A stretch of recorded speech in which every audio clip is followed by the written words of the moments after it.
All right, folks, boys and girls, welcome back inside the janitor's closet.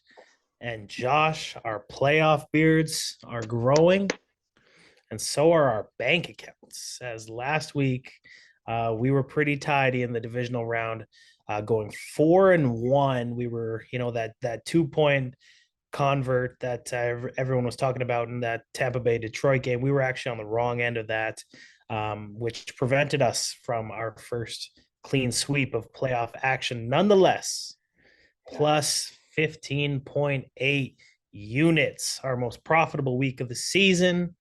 And in the last 3 weeks of football, folks, we are plus 28 and a half units.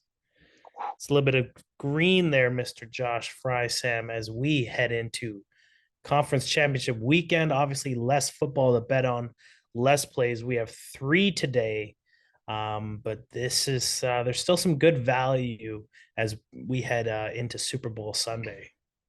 Yeah, no doubt, man. We have one play that we absolutely love.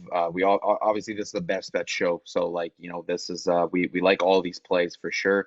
They are the best bets of the week. One play in particular, which we'll talk about shortly, which we absolutely love on the slate.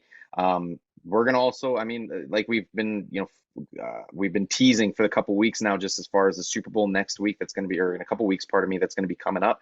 We're obviously going to have some special plays for that one as well. We're going to make sure, even though with the one game, we're going to have plenty of plays for the people, for the folks at home that have been following us faithfully over the course of the season. But this week, it was three plays, man, and I promise you, we looked high and low for some props that we like to fill the slate here, to get us to 4 or 5 plays. But listen, at the end of the day, the eyes only like what they like. The heart only likes what it likes, right? And so with that being said, we got 3 plays. They're strong plays, quality over quantity. We're going to continue rolling with it. That's what's got us this far, and let's continue it this week. Yeah, you mentioned that quality over quantity. We're not going to force up a bunch of plays just to get bets out there. We're not going to try and chase anything. We have three bets that we came up with this week that our research kind of landed on, and we're going to stick with it. It's going to be a little bit of a shorter slate for us. It's going to be a little bit shorter of a video for you folks. But that being said, hopefully we can stay in the green. We're going to stick with our unit system. So we have one play at 3 units, one play at 4 units, and then a max play at 7 units.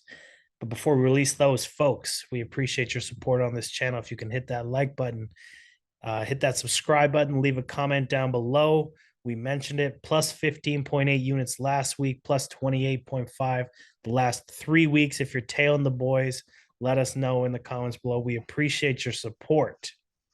And without further ado, Josh, let's start off here with Detroit and San Francisco. Actually, let's start out with KC and Baltimore, Josh. All right, We'll start with all our right, first game of the week. First game all on the right. slate. Let's get this one over with quick. Yeah, I like that one, man. Okay, listen, this was the by far and you and I talked about throughout the week, man. But this was by far the tougher game and the less exciting game to try and find a bet in and sift through, decipher. You had two, you got Mahomes, and really that's all you need to say.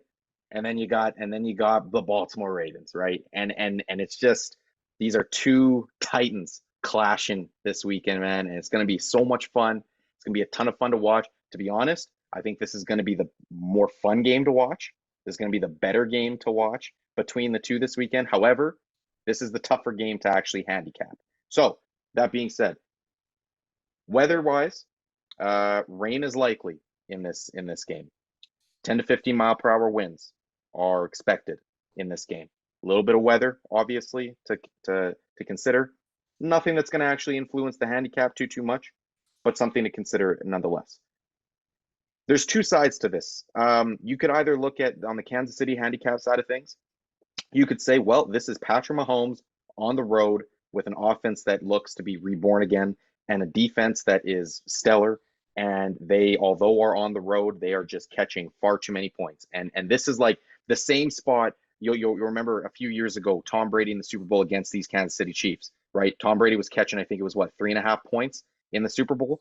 And how many of us, including me, fell into the trap and bet on Kansas City? minus 3.5, because frankly, they were just the better team on paper. And there goes the GOAT, right? Doing GOAT things and covering this and winning the thing outright, winning the Super Bowl. You could absolutely look at this game and just say, yeah, listen, this is too many points for Patrick Mahomes, right? The other side of the play, and where we're going to be going with this, Baltimore -4 for 4 units is the play in this game. And the reason why we're going here, I started the week, Bryce, when this number first came out at 3.5. I looked at it and I said, Kansas City, no problem, for the exact reason that I just finished outlining. It's just too many points for Patrick Mahomes to be catching on the road. Then the more and more I thought about it, and I'm diving, and I'm thinking this defense, the play style of this Baltimore Ravens defense, they just suffocate you. And it doesn't matter. And you look at the Kansas City and this offense being reborn again over the course of the playoffs. You had an unbelievable matchup against Miami. Okay, a Miami team that just wanted no business being over there in Kansas City in the snow. And then you had another great matchup against a depleted Buffalo Bills defense that I think Sean McDermott was like fielding 3 linebackers in this game. Okay.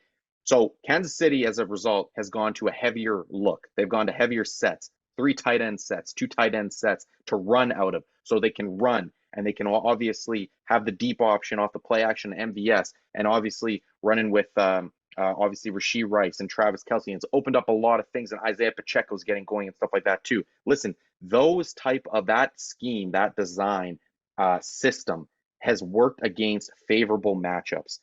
Baltimore is by far the least favorable matchup the Kansas City Chiefs have had in probably a month plus. Okay, and because of Patrick Queen and right and the line, the Roquan Smith and that front four is obviously going to make it very difficult for Isaiah Pacheco to get going. But Marlon Humphrey coming back, the secondary as well with Kyle Hamilton and company, that's going to make it very difficult for Patrick Mahomes to do his thing through the air as well.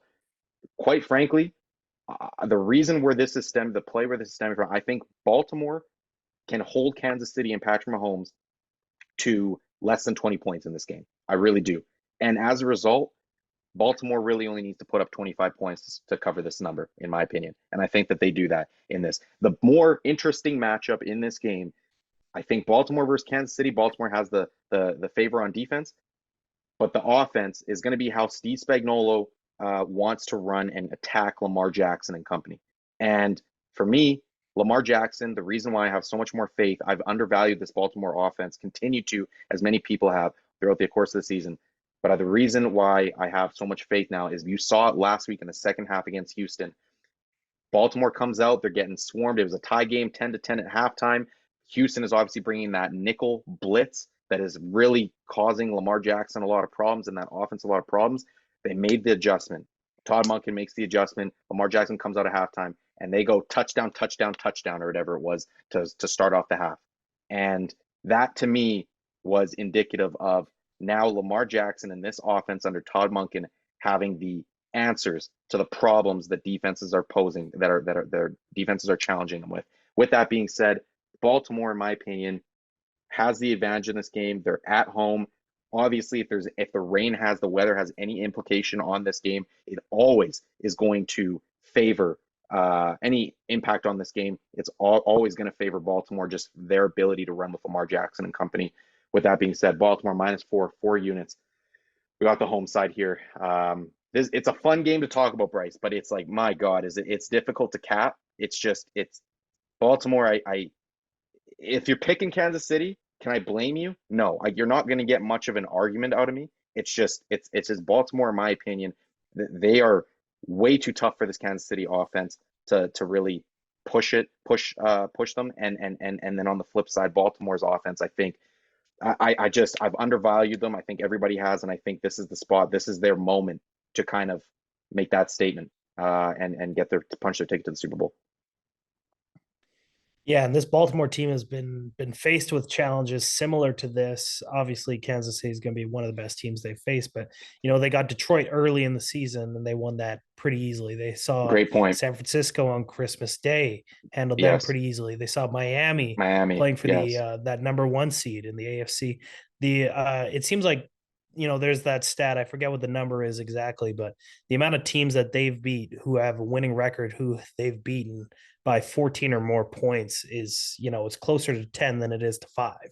That's just it. So And I'm glad you brought that up because it's just kind of like Baltimore has been put you just to what you're to your point, Baltimore has been in these kind of positions all season where it's like, okay, Baltimore looks good, but you know, here comes San Fran, here comes Miami. Like, how are they going to play? And they've dominated in those games. And it's just like, at some point in time, and the other thing for me in this game is like, and this is not something you can't really use to like handicap or predict or anything like that. But let's be real here. Like in the playoffs, when you get to the playoffs, there's almost like this intangible part of like making a run in the playoffs that's like it's like destiny. You know what I mean? Where it's like your team just needs to have everything fall in the right place, and you have to have the mojo. The mojo is this intangible thing that is going to guide this team. And we saw it with Cleveland. We saw it with Houston, who are obviously gone. But perhaps no team in the playoffs did we see the mojo of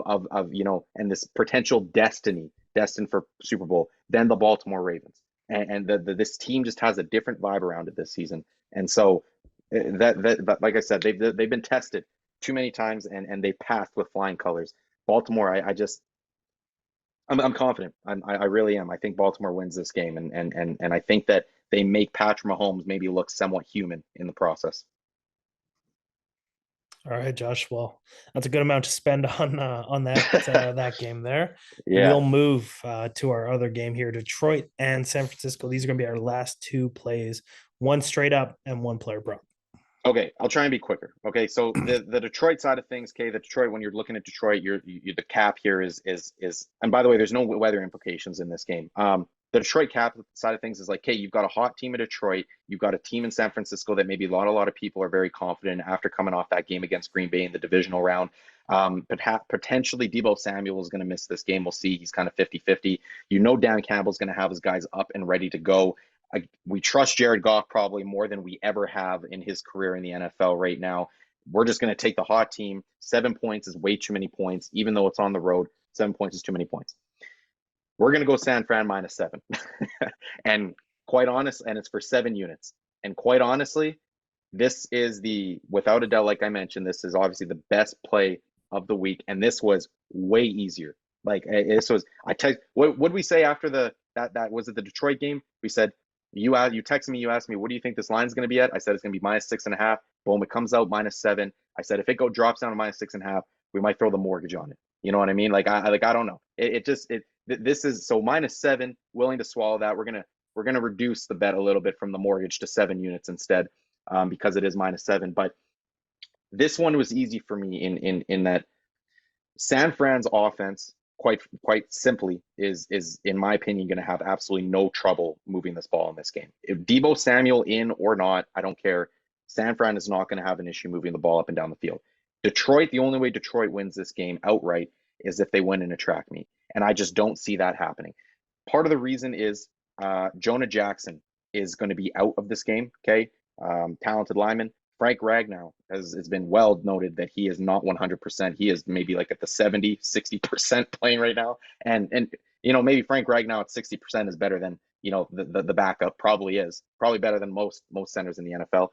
But the point still remains that the difference in this game, in my opinion, is going to be the interior pressure from the San Francisco 49ers against that offensive line of the Detroit Lions.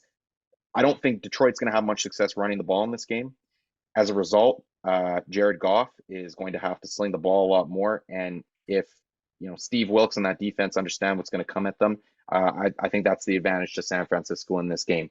I see San Francisco breaking the 30-point threshold in this game, and quite frankly, against the San Francisco defense, I think that Dan Campbell's going to have to be really aggressive in this game to keep drives alive. As a result, San Fran's probably going to get some shorter fields to work with. San Fran in this spot, to me, coming off of the game against Green Bay, in which everybody is kind of hesitant about this team.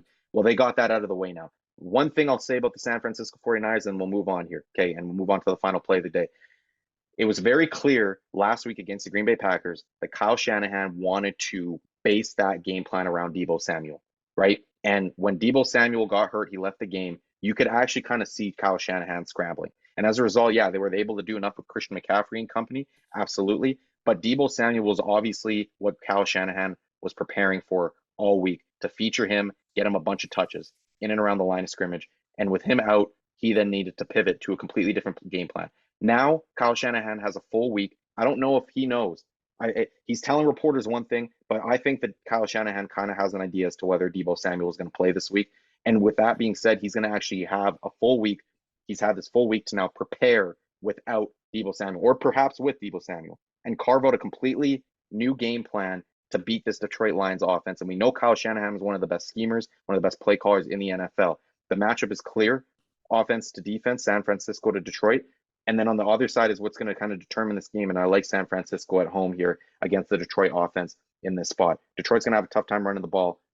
Not sure I trust Jared Goff enough. And that now leads us to our final play, which is actually going to be Jared Goff over 36.5 pass attempts for 3 units. A couple points I'll make on this, and then we'll get out of here. I think that the play for the 36.5 pass attempts is strong because Detroit's, I think, in my opinion, going to be trailing, pardon me, in this game. And the best bet to move the ball could be through the air off the play action game that I don't know is going to be super existent because I don't think they're going to do a great job of running the ball. Also, Goff is hitting the over on this prop at a 50% rate over the last 10 games. So it is split 50-50. But like I mentioned when I was giving the play over there on the side, I think Dan Campbell's going to be more aggressive here. Perhaps throw the ball a little bit more, go for it on 4th down, give Jared Goff some more opportunities to throw the ball. I think he knows this is his only chance of winning is in a shootout. So they're going to have to push the ball downfield because I think that San Francisco is going to have no problem picking up chunk plays in this game against what is a bad Detroit Lions, defense. Goff, they clearly trust him a lot more to have the ball in his hands. And he's shown reason why he's been a lot better against pressure. He's been a lot better in the pocket. He hasn't been turning the ball over. This is a strong play for me because I think that Detroit's going to be trailing a lot in this game, and it's just simply going to have to. They're going to just have to throw the ball to try and to keep up with San Francisco. So Jared Goff over 36.5 passing attempts for 3 units is the final play on this slate. Let's just see what happens, man. Let's hope we can keep this good thing going. All right, folks, there you heard it. The 3 plays for the conference championship game. We mentioned it before. We appreciate your support. If you're tailing these picks, leave a like, leave a comment, subscribe to the channel, and we will either see you back here next week. 2 weeks from now, we'll kind of see we'll see who's in the Super Bowl. We'll see some of the props that are coming out. We'll see if we want to do a couple different videos. We're cooking something up. We're in talks, and we will, of course, let you folks know.